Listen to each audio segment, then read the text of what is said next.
రేపు సోమవారం ఎంతో పవిత్రమైనటువంటి రోజు. పరమేశ్వరునికి ఎంతో ప్రీతికరమైనటువంటి రోజు. అందులోనూ రేపు మాస శివరాత్రి కూడా మనకు వస్తుంది. కాబట్టి ఈ రోజు ఏంటంటే ఎంతో శక్తివంతమైనటువంటి రోజుగా మనకు శాస్త్రాలు చెప్పటం అనేది జరిగింది. కాబట్టి ఈ రోజున మీరు దీపంలో అంటే శివుని ముందల మీరు దీపం వెలిగించినప్పుడు చక్కగా ఇది ఒక్కటి గనక వేసి చేసినట్లయితే మీకున్నటువంటి ప్రతి సమస్యలన్నీ కూడా తీరిపోయి ఆర్థిక పరంగా బాగా కలిసి వస్తుంది. కష్టాలన్నీ కూడా తీరి పట్టిందల్లా కూడా బంగారం అవుతుంది. కాబట్టి చక్కగా దీపారాధన చేసినప్పుడు దీపంలో ఇది వేయటం మాత్రం అస్సలు మర్చిపోవద్దు. ప్రతి నెల కూడా కృష్ణపక్ష చతుర్థి రోజున మనకి ఈ మాస శివరాత్రి అనేది కలిసి వస్తుందన్నమాట. కాబట్టి ఈ రోజున శివారాధనకు ఎంతో గొప్ప విశేషంగా చెప్పుకోవచ్చు అనమాట. అంటే భక్తులందరికీ కూడా చక్కగా శివుణ్ణి దర్శించుకోవటానికి, శివాలయానికి వెళ్ళటానికి, చక్కగా శివాలయంలో పూజలు చేసుకోవటానికి కానివ్వండి. అలాగే సోమవారం ఏంటంటే మామూలుగా కూడా చాలామంది కూడా శివభక్తులు ఉంటారండి. ఆ మహాశివునికి ఉపవాసాలతో దీపదోప నైవేద్యాలతో చక్కగా పూజలు చేసుకుంటూ ఉంటారనమాట. కాబట్టి ఇలాంటి అద్భుతమైనటువంటి రోజున మనకు ఈ మాస శివరాత్రి అనేది రావటం ఎంతో విశేషంగా మనకు చక్కగా చెప్పటం అనేది జరిగింది. కాబట్టి శివారాధనకు అలాగే శివుణ్ణి దర్శించుకోవటానికి భక్తులకి ఇది ఒక మంచి అవకాశం అని చెప్పుకోవచ్చు. ప్రతి మాసంలో కూడా ఏంటంటే కృష్ణపక్ష చతుర్థి రోజున వచ్చేటటువంటి మాస శివరాత్రి మహాశివరాత్రికి ముందు వచ్చే శివరాత్రిగా పరిగణించబడుతుందన్నమాట. ఈ రోజున ఏంటంటే చక్కగా శివలింగాన్ని అభిషేకించుకోవటం అవ్వచ్చు. అలాగే శివుడికి కూడా ఏంటంటే బిలవ పత్రాలతో పూజ చేయటం వల్ల చాలా మంచిది. శివుడికి మారేడు దళాలు అంటారు, బిలవ పత్రాలు అంటారు. ఎంతో ఇష్టమైనటువంటివి. అంటే 3 పత్రాలు 3 ఆకులు ఉంటాయండి. అంటే శివునికి ఎలాగైతే త్రినేత్రుడు అని చెప్పి పేరు ఉంటుందో అలాగే ఈ బిలవ పత్రాలకు కూడా 3 ఆకులు ఉండటం వలన ఆ ప్రీతికరమైనటువంటి ఆకుగా చెప్పుకోవచ్చు అనమాట. కాబట్టి అట్ట బిలవ పత్రాలతో పూజ చేయటం అవ్వచ్చు. అలాగే ఉపవాసం ఉండటము, శివ మంత్రాన్ని జపించటము ఇలాంటివన్నీ కూడా చేయటం వల్ల ఏంటంటే పాపాలన్నీ కూడా తొలగిపోయి మనకు కోటి జన్మల పుణ్యం అనేది వస్తుంది. అసలు దీపంలో ఏం వేయాలి ఏంటి అనేది ఇది కొన్ని నియమాలతో చేయాల్సి ఉంటుంది. కాబట్టి వీడియోని ఎక్కడ స్కిప్ చేయకుండా చివరి వరకు వినటం వల్ల మీకు ఇంకా చాలా మంచి విషయాలు తెలుస్తాయి. కాబట్టి వీడియోను పూర్తిగా విని వీడియోకి ఒక లైక్ ఇచ్చి సపోర్ట్ చేయండి. రేపేంటంటే మనకి సోమవారం రోజున మనకు మాస శివరాత్రి అనేది వస్తుందన్నమాట. మనకేంటంటే ఈ ప్రతి మాసంలో కూడా అంటే కృష్ణపక్ష చతుర్థి రోజున ఈ మాస శివరాత్రిని జరుపుకుంటూ ఉంటారు. మహాశివరాత్రికి ముందుగా వచ్చేటటువంటి రోజుగా ఈ మాస శివరాత్రిని పరిగణించడం అనేది జరుగుతుందన్నమాట. కాబట్టి ఈ రోజున ఏంటంటే చక్కగా మనకు శివరాత్రితో ఇట్లా కలిసి రావటము, ఈ సోమవారంతో కలిసి రావటము చాలా మంచిదండి. ఈ రోజున మీరు శివాలయానికి వెళ్ళి చక్కగా ఉదయం అభిషేకం చేయించుకొని పూజలు చేయించుకున్నా లేదా మీరు ఇంట్లో శివుని పటం ముందర చక్కగా దీపం వెలిగించినప్పుడు ఇది వేసి వెలిగించినా కూడా మీకు ఇక అసలు ఆ పుణ్యం గురించి చెప్పాల్సిన పని లేదండి. ఇలాంటి అవకాశం ఏంటంటే పదే పదే రాదనమాట. కాబట్టి వచ్చినప్పుడే ఉపయోగించుకోవాలి.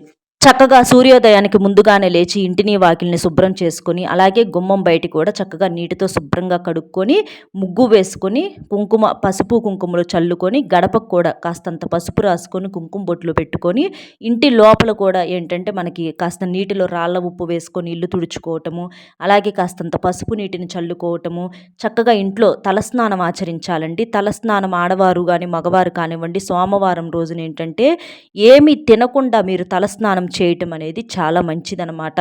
అంటే మీరు అల్పాహారంగా ఏదైనా టిఫిన్ లాంటిది కాఫీ టీ లాంటివి తీసుకోవచ్చు.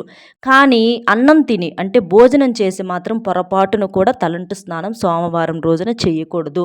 అలా చేస్తే ఏంటంటే కోటి దీపాలు ఆర్పినంత పాపం అని చెప్పేసి మనకు శాస్త్రాల్లో చెప్పటం అనేది జరిగింది. కాబట్టి తలస్నానం చేయాలనుకున్న వాళ్ళు పిల్లలు అవ్వచ్చు లేదా పెద్దలు అవ్వచ్చు భోజనం మాత్రం చేయక ముందలే మీరు తలస్నానం చేయండి. కావాలంటే అల్పాహారం తీసుకోవచ్చు కానీ భోజనం మాత్రం తినకూడదు. ఇది మీరు గుర్తుపెట్టుకోండి. అలాగా చేసేసి చక్కగా మంచి ఉతికిన బట్టలు ధరించండి. నలుపు రంగు బట్టలు పొరపాటును కూడా ధరించకూడదు. ఈరోజు పగలంతా మీకు శక్తి ఉంటే ఉపవాసం ఉంటే చాలా మంచిది. పగలు ఉపవాసం చేసిన తర్వాత మీరు రాత్రి కావాలంటే అల్పాహారం కానీ లేదా భోజనం కానీ చేయొచ్చు అనమాట. నలుపు రంగు బట్టలు ఎట్టి పరిస్థితిలో కూడా ధరించకూడదు. మాంసాహారం అనేది వండకూడదు, తినకూడదు. ఈ రోజున కూడా ఏంటంటే జుట్టు కత్తిరించడం, గోళ్ళు కొరుక్కోవటము, ఇంట్లో కొంచెం కోపాలు, ఆవేశాలను అదుపులో ఉంచుకోవాలి. అలా చేస్తే ఏంటంటే ఇవి కంట్రోల్‌లో లేకపోతే దరిద్ర దేవత ఇంట్లో తిష్ట వేసుకొని కూర్చోవటానికి అవకాశం అనేది ఉంటుందన్నమాట. పరమేశ్వరుడి యొక్క అనుగ్రహం అనేది తగ్గుతుంది కాబట్టి చాలా వరకి కూడా ఎంత రెచ్చగొట్టే వాళ్ళు ఉన్నప్పటికీ కూడా మనం మన జాగ్రత్తల్లో ఉండటం వలన అది మనకే మంచిదండి. ఇక చక్కగా అలా చేసేసి మీరు ఈ పూజ వచ్చేటప్పటికి మీరు ఉదయం చేసుకోవచ్చు లేదా సాయంత్రం సంధ్యా సమయంలోనైనా చేసుకోవచ్చు అనమాట. చక్కగా స్నానం చేసేసిన తర్వాత మీరేంటంటే ఉతికిన బట్టలు ధరించుకొని మీకు దగ్గరలో శివాలయం ఉందనుకోండి, చక్కగా శివాలయానికి వెళ్ళండి. శివాలయానికి వెళ్ళేసి మీకు అంటే శివలింగం ఉంటుంది కదా, శివలింగానికి మీరు అభిషేకం చేసుకోవచ్చు. అభిషేకం వచ్చేటప్పటికి గంగా జలంతో కానివ్వండి లేదా పెరుగుతో కానివ్వండి లేదా పాలతో కానివ్వండి లేదా నెయ్యి లేదా తేనె, చెరుకు రసంతో లేదా కొబ్బరి నీటితో అవ్వచ్చు. ఇవేమీ మీకు అందుబాటులో లేదు, శక్తి లేదనుకుంటే ఒక చెంబుడు నీటితోనైనా సరే మీరు అభిషేకం చేసినట్లయితే ఆ శివయ్య పొంగిపోయి మీరు ఏ కోరిక అయితే కోరతారో ఆ కోరిక ఖచ్చితంగా తీరుస్తాడండి. కాబట్టి చక్కగా ఈ రోజున అభిషేకం చేసి చక్కగా మారేడు దళం పెట్టేసేసి మారేడు దళం మీద చక్కగా దీపం వెలిగించండి. దీపం ఏంటంటే మీరు మీ ఇష్టాన్ని బట్టి నువ్వుల నూనెతో అవ్వచ్చు లేదా ఆవు నెయ్యితో అవ్వచ్చు లేదా విప్ప నూనెతో అవ్వచ్చు లేదా అవిసె నూనెతో అవ్వచ్చు. ఇట్లా ఏదైనా సరే మీరు ఆ నూనెతో దీపారాధన చేయవచ్చు. ఇలా నూనెలో ఏదన్నా వేసినప్పుడు కొంచెం ఆ నూనెలో ఏంటంటే ఒక బొట్టు ఆవు నెయ్యి కూడా వేసి వెలిగించండి. అలా చేయటం వలన మీకు ఎంతో పుణ్య ఫలితం అనేది దక్కుతుంది. ఎందుకంటే శివయ్య అభిషేక ప్రియుడండి.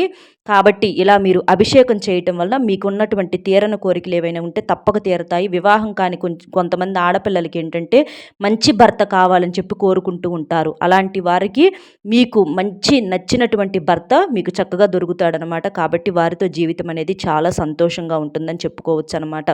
అలాగే ఈ రోజున ఏంటంటే ఈ గంధము, పుష్పము, దీపము, ధూపము, నైవేద్యము ఇలా ఏంటంటే ఇంట్లో చక్కగా ఇలా దీపారాధన చేసుకోవాలి. అంటే శివుని పటానికి చక్కగా గంధము అలంకరణ చేసేసి పుష్పాలతోటి అలంకరణ చేసి మనకి దీపం వెలిగించి ధూపం సాంబ్రాణి పొగ కూడా వేసేసి నైవేద్యం కూడా సమర్పించాలన్నమాట. మీరు పుష్పాలు వచ్చేటప్పటికి ఏంటంటే ఎర్ర మందార పువ్వులు ఉంటాయి కదండి, ఎర్ర మందార పువ్వులతో మీరు పూజ చేసినా ఎంతో మంచిదనమాట. లేదా గన్నేరు పుష్పాలతో పూజ చేసినా శివుడికి ఎంతో ప్రీతికరం కాబట్టి అదైనా ఎంతో మంచిది. లేదా తుమ్మి పూలతోనైనా మీకు అందుబాటులో ఉంటే తుమ్మి పూలతోనైనా చేయొచ్చు అనమాట. అలా చేసేసి చక్కగా సాంబ్రాణి పొగ కూడా వేయండి. మీరు ఇంట్లో కూడా దీపారాధన అనేది అంటే తమలపాకు పెట్టేసి తమలపాకు మీద మారేడు దళం పెట్టేసేసి ఆవు నెయ్యి కానీ మీకు విప్ప నూనె, నువ్వుల నూనె, అవిసె నూనె ఇక మీ ఇష్టం ఏ నూనె అయినా పర్వాలా, అవి వాటితో చేస్తే మీకు ఎంతో పుణ్య ఫలితం అనేది దక్కుతుందనమాట. అలా పెట్టేసేసి ఇక దీపారాధనలో ఏం వేయాలి ఏంటనేది మనం ముందు తెలుసుకుందామండి. ఇక నైవేద్యంగా వచ్చేటప్పటికి ఏంటంటే పులిహార, పెరుగన్నము ఇలాంటివి నైవేద్యంగా సమర్పిస్తే మంచిది. ఒకవేళ మాకు అంత సమయం లేదు, ఏదన్నా బిజీగా ఉంటారు కదా కొంతమంది వచ్చేటప్పటికి, అలాంటి వారు కొబ్బరికాయ కొట్టుకోండి. చక్కగా సోమవారం రోజున శివయ్యకు కొబ్బరికాయ కొట్టి చక్కగా మీరు మీ మనసులో ఏదన్నా కోరిక ఉంటే ఆ కోరిక చెప్పుకుంటే చక్కగా ఆ కోరిక అనేది నెరవేరుతుందనమాట. మీరు కొబ్బరి ముక్కలు కూడా నైవేద్యంగా సమర్పించవచ్చు. మనకి ఎండు ద్రాక్ష ఉంటాయి కదా, కిస్మిస్ ఉంటాయి కదా, కిస్మిస్, ఖర్జూరము లేదా ఒక చిన్న బెల్లం ముక్కైనా లేదా 2 అరటి పళ్ళైనా ఇలా ఏదైనా సరే మీరు చక్కగా నైవేద్యంగా సమర్పించుకోవచ్చు అనమాట. ఇలా పగలంతా కూడా మీరు ఉపవాసం ఉండి మీరు రాత్రికి భోజనం అనేది చేయొచ్చండి.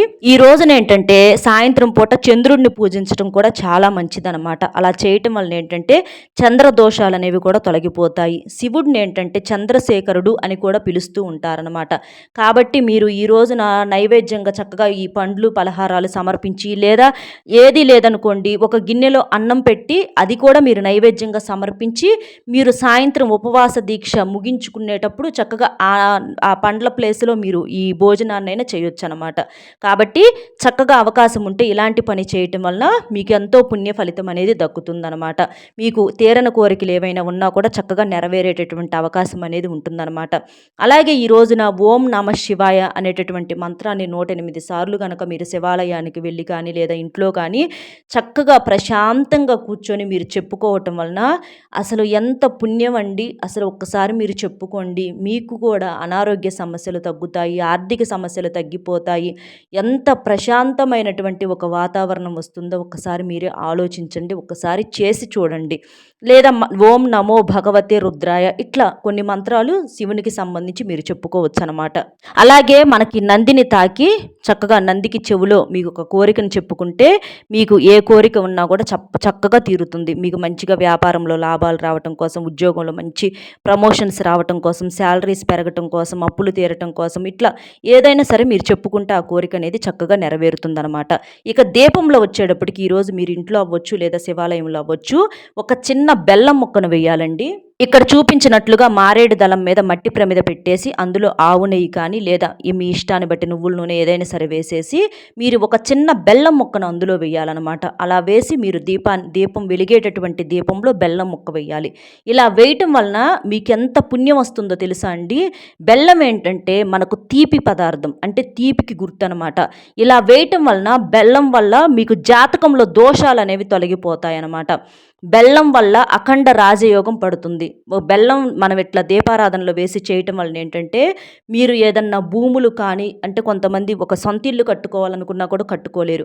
అలాంటివి ఏదన్నా ఉన్నా కూడా వాళ్ళు చక్కగా గృహాలు కట్టుకునే యోగం అవ్వచ్చు, లేదా ఒక మంచి ప్రమోషన్ అవ్వచ్చు, వివాహం కాని వారికి వివాహం కలగటం అవ్వచ్చు, వివాహం జరగటం అవ్వచ్చు, సంతానం లేని వారికి సంతానం కలగటం అవ్వచ్చు, మంచిగా ప్రమోషన్స్ డబ్బు సంపాదన పెరగటం అవ్వచ్చు. ఎందుకంటే దైవం తలుచుకుంటే జరగందంటూ ఏముండదండి. ఇలా బెల్లం వేసి దీపం వెలిగించడం వల్ల లక్ష్మీ కటాక్షం అనేది బాగా కలుగుతుందన్నమాట. అంటే మీరు ఆర్థికంగా బాగా బలపడటానికి ఈ పరిహారం అనేది బాగా పనిచేస్తుంది. కాబట్టి ఒక చిన్న బెల్లం ముక్కను మీరు దీపంలో వేసి చూడండి. ఈ ప్రత్యేకంగా ఈ మాస శివరాత్రి రోజున మీ సుడి తిరిగి మీరు పట్టిందల్లా కూడా బంగారం అవుతుంది. బెల్లం ఏంటంటే బంగారంతో సమానం అండి. మీరు బంగారం కొనుగోలు చేసుకోవచ్చు, భూములు కొనుగోలు చేసుకోవచ్చు, పొలాలు, గృహ నిర్మాణం లేదా అపార్ట్మెంటు, ఏదన్నా వాహనాలు కొనుగోలు చేసుకోవాలని ఇట్లా మీకు ఏదైతే కోరిక ఉంటుందో ఆ కోరికలన్నీ కూడా తప్పకుండా నెరవేరుతాయి అన్నమాట. జాతకంలో దోషాలు ముందు పూర్తిగా తొలగిపోయి అఖండ రాజయోగం పడుతుందన్నమాట. కాబట్టి ఈ రోజున మర్చిపోకుండా దీపారాధన చేసినప్పుడు దీపంలో ఒక చిన్న బెల్లం ముక్కను వేయండి. అలాగే మారేడు దళం మీద వెలిగించండి. ఇలా చేయటం వలన ఖచ్చితంగా ఆ శివపార్వతుల యొక్క అనుగ్రహము, ఆశీర్వాదం అనేది మీకు ఉండి మీరు పట్టిందల్లా కూడా బంగారం అవుతుంది. ఆ శివ యొక్క ఆశీస్సులు ఎప్పుడూ కూడా మీకు ఉంటాయన్నమాట.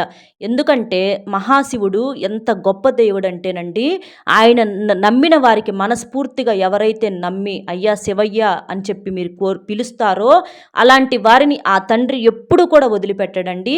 మీరు ఎంత నమ్మకంగా, అంటే మనం ఎంత ఖర్చుతో చేశామా అన్నది ముఖ్యం కాదు, మనం ఎంత మనస్ఫూర్తిగా ఆ తండ్రిని నమ్మి చేశామా, ఒక చిన్న నైవేద్యంగా మనం ఒక బెల్లం ముక్క పెట్టామా, ఇట్లా మీకు ఏదైనా సరే మీరు చేసేటటువంటి ఖర్చును బట్టి కాదు, ఆర్భాటాన్ని బట్టి కాదు, మీ యొక్క స్వచ్ఛమైనటువంటి మనసును బట్టి ఆ తండ్రి ఎప్పుడూ కూడా మీ చెయ్యి వదిలిపెట్టకుండా, అంటే ఒక తండ్రి ఒక బిడ్డ చేతిని పట్టుకొని ఎలాగైతే కాపాడుకుంటూ వస్తాడో అలాగే ఆ శివయ్య కూడా మిమ్మల్ని కంటికి రెప్పలాగా కాపాడుకుంటూ వస్తారండి. కాబట్టి చక్కగా ఈ పరిహారం అనేది మీ యొక్క జీవితాన్ని, మీ యొక్క జాతకాన్ని మార్చేస్తుంది. కాబట్టి చక్కగా ఈ రోజున ఈ పరిహారం అనేది చేసుకోండి. ఇది మీరు ఉదయం అవ్వచ్చు, ఇంకా సాయంత్రం సంధ్యా సమయంలో 2 పూట్ల దీపం వెలిగించుకున్నా కూడా ఇంకా మంచిది. సాయంత్రం సంధ్యా సమయంలో అయితే ఇంకా మంచి ఫలితం అనేది వస్తుందన్నమాట. కాబట్టి చక్కగా ఇలా చేసేసి మీ యొక్క ప్రతి సమస్య నుంచి బయటపడి సంతోషంగా ఉండాలని చెప్పి ఆ పరమేశ్వరుని తరపున నేను కూడా మనస్ఫూర్తిగా కోరుకుంటున్నాను. వీడియో నచ్చితే ఒక్క లైక్ ఇచ్చి సపోర్ట్ చేయండి. మీరు లైక్ చేయడం వల్ల వీడియో మరికొంతమందికి చేరి వారు కూడా తెలుసుకునే అవకాశం అనేది ఉంటుంది. కాబట్టి ఒక్క లైక్ ఇవ్వండి. మీకు తెలిసిన ఫ్రెండ్స్కి కూడా షేర్ చేసి మొట్టమొదటిసారిగా మన ఛానల్ చూస్తుంటే సబ్స్క్రైబ్ చేసుకొని పక్కనే ఉన్నటువంటి ఆల్ అనే బెల్ని క్లిక్ చేస్తే నేను పెట్టే ప్రతి వీడియో కూడా ముందుగా మీకు నోటిఫికేషన్ రూపంలో చేరుతుంది. కామెంట్ బాక్స్లో వచ్చేటప్పటికి ఓం నమో భగవతే రుద్రాయ అనేటటువంటి కామెంట్ని చేయటం వలన ఆ పరమేశ్వరుడి యొక్క ఆశీస్సులు ఎప్పుడూ కూడా మీకు ఉంటాయి. కాబట్టి ఒక లైక్ ఇచ్చి సపోర్ట్ చేస్తారని చెప్పి మనస్ఫూర్తిగా కోరుకుంటూ మరొక మంచి విశేషంతో మళ్ళీ కలుద్దామండి. సర్వేజన సుఖినో భవంతు. నమస్కారం.